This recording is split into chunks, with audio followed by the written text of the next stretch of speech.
और भाई क्या कर रहे हो? धूप। क्यों? विटामिन डी के लिए। विटामिन डी होगा तभी हड्डी स्ट्रांग, मसल स्ट्रांग और बनते हैं 2.5 किलो के हाथ। धूप नहीं तो विटामिन डी भी नहीं। लेकिन धूप का वेट क्यों करना? तुम तो विटामिन डी के पाउच भी ले सकते हो और इसके इंजेक्शन भी मिलते हैं। यही तो नहीं करना है। बिना डॉक्टर की सलाह के विटामिन डी के सप्लीमेंट्स और इंजेक्शंस बिल्कुल नहीं। आज इसी के बारे में बात।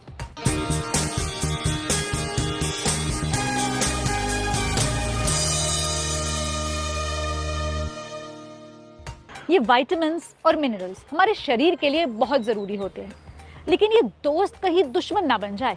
वर्ल्ड हेल्थ ऑर्गेनाइजेशन के मुताबिक अगर किसी के शरीर में ज्यादा क्वांटिटी में विटामिन्स और मिनरल्स जाते हैं तो कुछ लोगों में ये नुकसान कर सकता है, वो टॉक्सिक भी हो सकते हैं। अब ये विटामिन डी जो है ना, बड़े सारे रोल निभाता है। एक तो आपके ब्लड प्रेशर को कंट्रोल करता है, हार्ट हेल्थ के लिए अच्छा होता है, इम्यून सिस्टम के लिए भी अच्छा हो सकता है, साथ ही साथ मसल और सेल ग्रोथ के लिए भी अच्छा होता है। इन्फ्लेमेशन को भी विटामिन डी कम कर सकता है। ये विटामिन आपको खाने से मिल सकता है, एंड ऑफ कोर्स सूरज सबसे बड़ा सोर्स।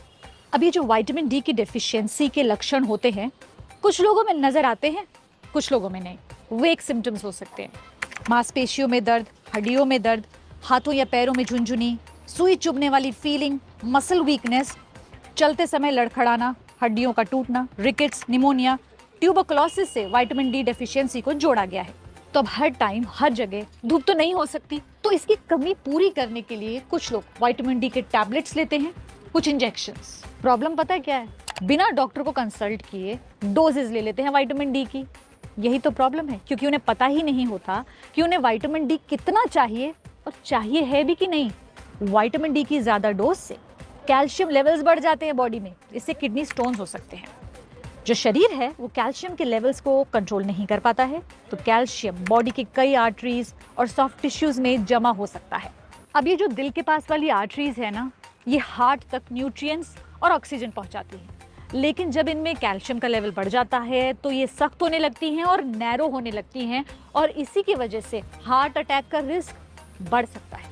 विटामिन डी जहां मसल्स और बोन की स्ट्रेंथनिंग के लिए इसको यूज करते हैं। विटामिन डी का जो नेचुरल सोर्स है वो है सनलाइट, इसलिए अगर हम सनलाइट को एक्सपोज नहीं होंगे तो फिर हमें विटामिन डी बाहर से लेना पड़ेगा। पुराने टाइम में था कि विटामिन डी की एक साथ बहुत बड़ी डोज दे दो आप, जैसे 6 लाख यूनिट आपने दे दिया इंजेक्शन के रूप में, लेकिन बाद में ये देखा गया कि जो 6 लाख वाली डोज यूज करते हैं ये बॉडी के लिए अनफिजियोलॉजिकल है। एक साथ विटामिन डी जमा होने से उससे कैल्शियम बढ़ने का खतरा रहता है, और काफी केसेस में ये देखा गया है कि इसकी वजह से किडनी डैमेज हो जाती है, किडनी में कैल्शियम डिपॉजिट हो जाता है। इंजेक्शन लेना एक इनकरेक्ट वे है विटामिन डी रिप्लेसमेंट का। मालूम, विटामिन डी आपके दांत, हड्डियों, मसल्स और इम्यूनिटी के लिए अच्छा होता है, और सिंपल से टेस्ट से पता लग जाता है कि कमी है या नहीं, और उसके बाद डॉक्टर की सलाह से आप डोज डिसाइड कर सकते हो।